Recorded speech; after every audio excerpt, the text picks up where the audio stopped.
I remember that Jim said to me very early on, John Connor is an extremely important role, and I have got to have a young actor who is a professional who will hit his marks.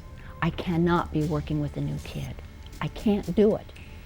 And one of the problems is that this is supposed to be a streetwise kid, and a kid who was a bit tough, and we saw all of these professional kids who couldn't have any toughness, and when they tried to act angry or tough, it just looked ridiculous. It didn't look real, it didn't look believable. What I was looking for is a combination of a kind of a strength of character that wasn't necessarily a physical strength.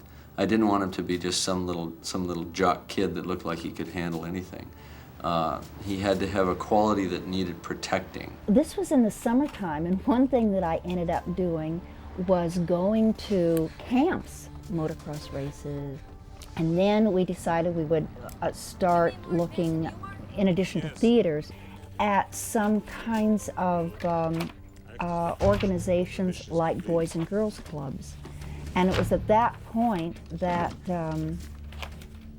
we contacted the Boys Club in Pasadena. And then I started walking around, and there was a kid leaning up against the wall by the pool. This woman started staring at me, and I thought she was so weird, because she just stared at me and smiled at me, and I'm just like, yeah. And I walked over to him, and he was snarling at me. And I said, you want to audition for a movie? A couple days later, we get a call. Remember that woman you talked to in the Pasadena Boys Club? And I'm like, yeah. And then she's, well, that's the casting director for Terminator 2. They want you to go up for the part of John Connor. And I'm just like, yeah. I went in for my first interview. Then I get a call later, and Mally Finn says, I want you to come out and try out with Linda Hamilton.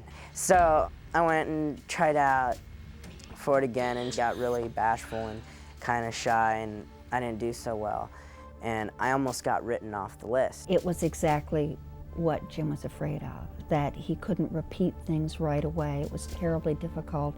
He was very nervous.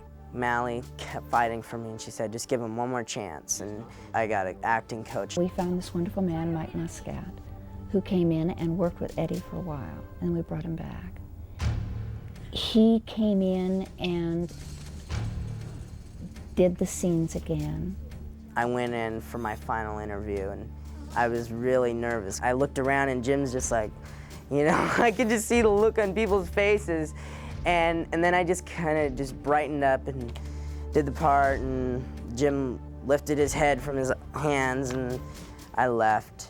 And then right when I was getting in the car, Jim came out, and he said, you have the part.